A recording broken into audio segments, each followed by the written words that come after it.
Keshaun Singleton, goodness, he could be so good this year.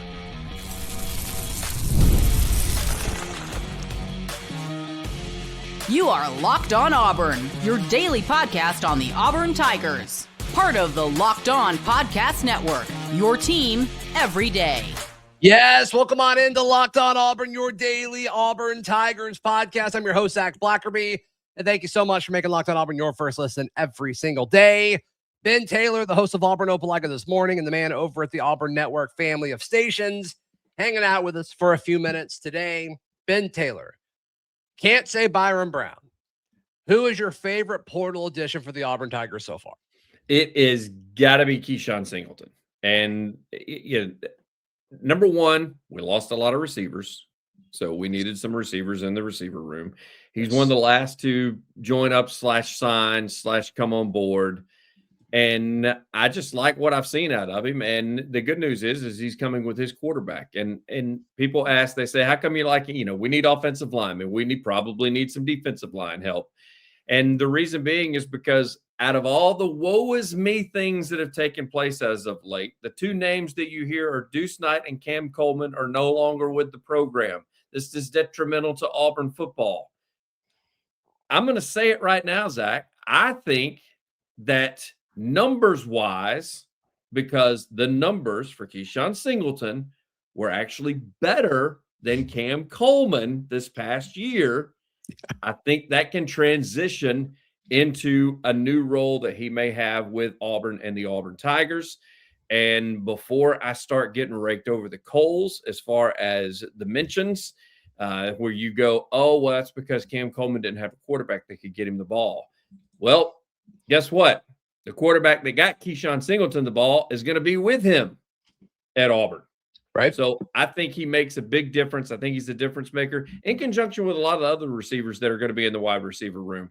I think that is what's possibly not being talked about enough is with all the receivers that jumped, the freeze 4, the freeze 5, whatever you want to call it, what they have been replaced with out of this new staff as far as what they have brought in. I think there's an opportunity for this Auburn Tiger team to still have some weapons on the outside. Yeah, a theme of production over potential. So all your 4- and 5-star guys out going various places, whether it's Minnesota with Perry or Horatio Fields to Missouri, or obviously Cam Coleman to Texas, Malcolm to Texas Tech. You bring in all these South Florida guys who are used to being productive, which is not really anything that you could say about the previous guys. I mean, Cam Coleman's year wasn't bad. It's just, given the circumstances. But you're right, 708 receiving yards last year for Cam Coleman. Keshaun Singleton, 877. Cam did have 6 more catches. It was pretty clear that there were times this year where they were forcing him the football just to kind of give him something. Yeah.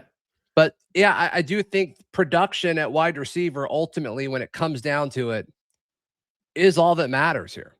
And because and this is something that where I've just been wrong for the last few years. Like, Auburn's tired of winning on paper.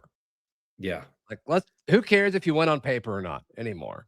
Do what it takes for you to win on the field. And clearly the staff is doing what they think leads to that.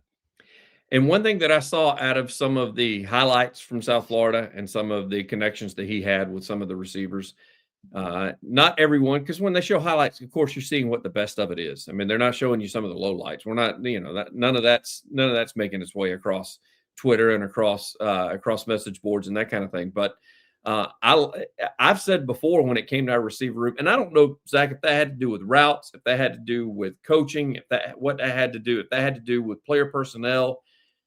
I finally like seeing some highlights where these guys are catching the ball and there's not anybody within 10 yards of them. Auburn never has that happen offensively. Right. We play a lot of teams that get receivers that open, that are able to catch it and move it down the field a little bit. Yeah. However, Auburn doesn't seem to be on the receiving end of that. So, it's a wild take to say something like that. But just as you just said, there were times where we were having to forcefully throw the football to Cam Coleman to keep him from entering the transfer portal, and clearly that didn't work out. So now he's going to be catching balls from Arch Manning at Texas, and hopefully we've got a bevy of receivers and a team of receivers that will be very productive on the outside for the Auburn Tigers. Yeah, the scheme is something that Alex Golesh believes in deeply to his core. And gosh, that'd be so nice. It'd be so nice for an elite offense to return to Auburn. Goodness gracious. And I think with DJ Durkin and what they have on the back end, I've got a few issues with the defense as far as the roster goes and depth at edge and all of that. But I just trust DJ Durkin at this point. And I can't wait to get to the point where like Alex Golesh proves that it doesn't matter who he's got, he's going to be able to score points because that's what he's done everywhere he's been. I hope that's what happens because, man, that would be incredible. He's got a very complimentary running back room. Sure. And that is going to set up a lot of these guys to be open because there's going to be a lot of focus on that backfield when defenses come into Jordan-Hare. So if all those guys stay together and all those guys have a productive running game as well, because you heard him in his press conference, one thing that these folks believe in is running the dang ball. So I think he's gonna use it complimentary and I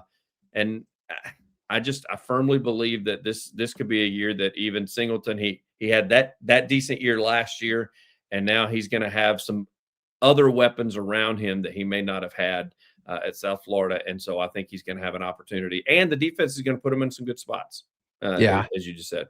Yeah, the running back room's interesting. The wide receiver room continues to be interesting. Let's tackle that next, right here on Locked on Auburn. Today's show brought to you by our friends at Game Time. Game Time's the best place to buy tickets. It doesn't matter what it's for. There's nothing like being at these live events, whether it's sporting events, whether it's a concert, if you're going to see a show. That's what is so great about Game Time is all the features within the app. And that could be seeing the view from your seat. It could be the zone deals where you pick a section and it tells you the best deal per ticket or per seat in that section, as well as a bunch of other things like the final price being what's shown to you. You're not nickeled and dimed all the way through. Like it shows you the final price up front. It takes the guesswork out of buying tickets. You can do that with Game Time. Download the Game Time app, create an account, and use code LOCKEDONCollege for $20 off your first purchase. Terms apply. Again, that is code LOCKEDONCollege for $20 off. Download the Game Time app today. Today's show also brought to you by our friends at Wayfair. Wayfair is the absolute best for buying whatever it is you may need because odds are they have it. Look, if you want to freshen up your home in time for spring, or just if you're looking around your house, you want to be more organized in 2026, Wayfair has everything you need from mattresses and bedding to stuff that you can help use to organize your home. So get organized, refreshed, and back on track this year for way less. Head to wayfair.com right now to shop all things home. That is wayfair.com, Wayfair. Wayfair, every style, every home. Ben Taylor, host of Auburn Overlector this morning, hanging out with us. Hey, if you tune into Locked on Auburn all the time, would like to invite you to our Everydayer Club. Locked on Auburn's your first listen of the day.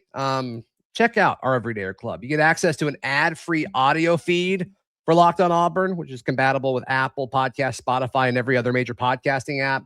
You also get an invite to a members-only Locked on Everydayer Discord, which you can tag me and talk to me in the Locked on Auburn channel there as well. So head over to lockedonauburn.supercast.com. It's also in the show notes down below if you're interested in signing up for that today. Ben, I want to pivot to the running back room just because you brought it up a second ago. And something that I think is interesting is obviously Byrum Brown led USF last year in rush attempts and yardage. That's no surprise. He had 175 carries, which is excessive. I think that number will be lower this year. I hope so. But after that, they had 4 running backs that had over 30 carries. Davenport had 98, which is now an Auburn Tiger. Sam Franklin had 80. Alvin Isaac had 73. And then Norton had 32. 3 of those had over 70 carries. And so I just wonder, when you look at the running back room, if they keep that same ratio, which I think the running backs will have a higher percentage of carries, just because I can't see Byrum taking 170 something tackles in the SEC. But Cobb, Washington, Davenport, Mabson, Henderson, if you had to break that down, if you had to say, like, let's assume it's the same, there's a clear-cut top 3, and then there's a 4th guy that's kind of a little bit farther down but still gets touches. How would you predict that gets broken down? Oh, wow. I'm going to go Cobb. Number 1 is going to be your highest carrier. And I know that he's bringing guys with him, but I still think, and I know that we picked up, the guy from Baylor, but I still think Mabson has a year, a sophomore year where he gets used a lot more than probably what he did before. Everybody is always high on Mabson, but yet last year, Mabson, there were times where you had what looked like an injured Cobb out on the field, or at least laboring, and Mabson was standing on the sideline. And then when he did come in, he did have spurts of I don't want to say greatness, but picking up 7-8 yards a carry ain't that bad, honestly. Right. And so I think Mabson's probably your number 2. And over Bryson Washington? Yeah. I think Washington's probably your 3 guy.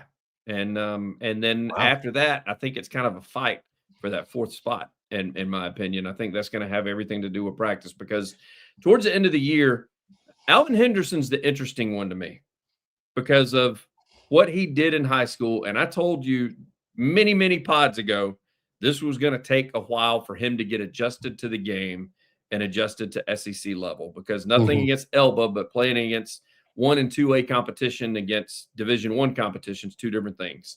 Sure.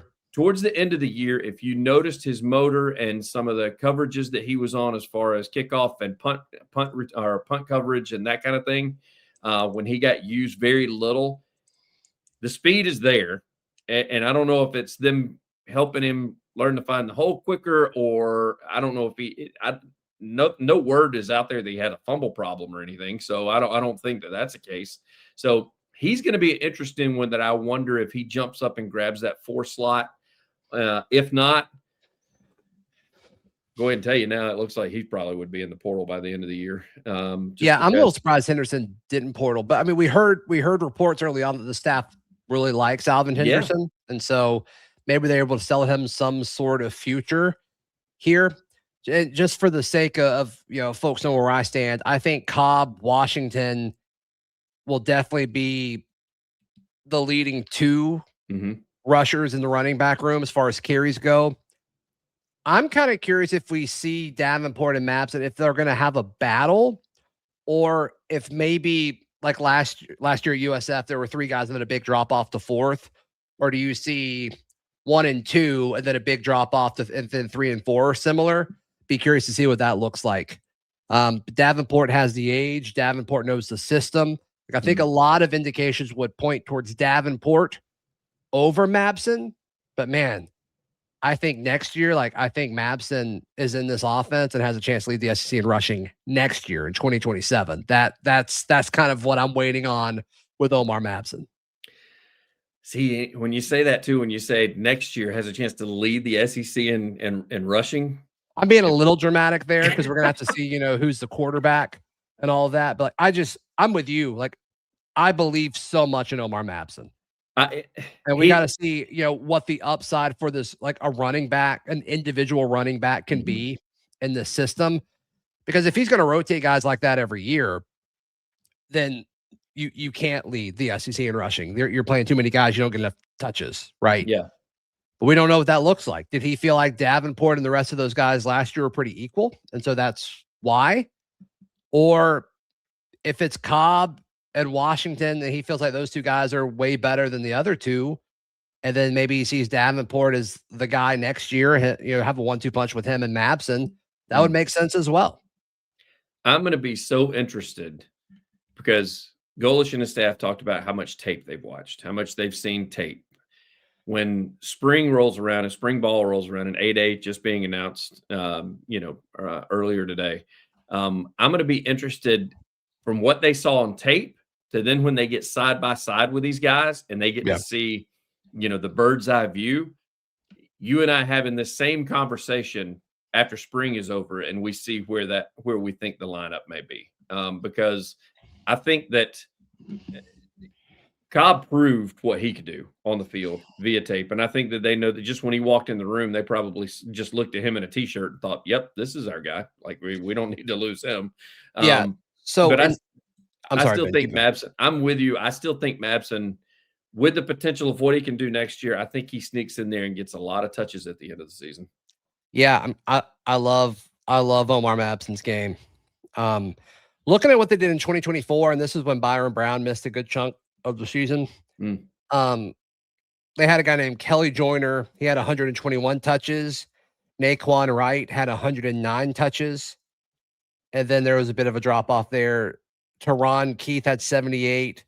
And then the two quarterbacks, Byrum Brown had 68. And then the backup, Bryce Archie, had 68. And then there was another guy with 16. So it was pretty much 3 running backs 2 years ago. 121, 109, 78 when it comes to touches. Kind of wonder if that's what it could be this year, or I don't know. I'm interested to see how the running back room shakes up, because then, like in 2023, Byrum Brown had 203 rushes, which is insane. But then Naquan Wright had 180, and then there was a big drop off to a guy named Dukes, and then Powell. They had 63 and 61, so it was like 108. Then the other guys had a third. So I mean, we've kind of seen him do a bunch of different things as far as how they use the running backs. I don't know. I don't think anybody knows. I think it's if you're staying with the program, you're staying with the team. I think you need to have your head high, thinking, you know what, I got an opportunity here to prove something that clearly the previous staff may not have seen in me. Yeah. And then again, I mean, clearly they like what they saw out of Washington, and otherwise they wouldn't have gone and got it, because that was, in my opinion, that, and just from an outsider looking in, that was kind of a random that decided to join. I thought, man, this running back room is getting stacked, because we already knew what we had in Cobb and Mabson, and just because of what we'd seen, and then for him to add a couple more, you're sitting there going, oh, this could really be also special. got to assume that he wasn't the cheapest option either. No, I wouldn't think he was. I thought they were going to go with an older back that was fine being a backup. I don't know if Bryson Washington screams guy who wants to be a backup with what he's done. Once again, production over potential. Washington has both. So, yeah, exciting stuff. Ben Taylor, how can people check out everything you've got going on? AUnetwork.com, or download the Radio Alabama app. We would love to have you. We do sports each and every morning just after 7. So click on all those logos and come see us. We would love to have you. Hey, please like the video. Please subscribe. Please give Ben Taylor some love on socials. And once again, if you're an everyday and you listen to Locked on Auburn every single day, consider joining the Everydayer Club. Just go to lockedonauburn.supercast.com or check out the link in the episode description. Would appreciate it a ton. We'll see you next time. This has been Locked on Auburn.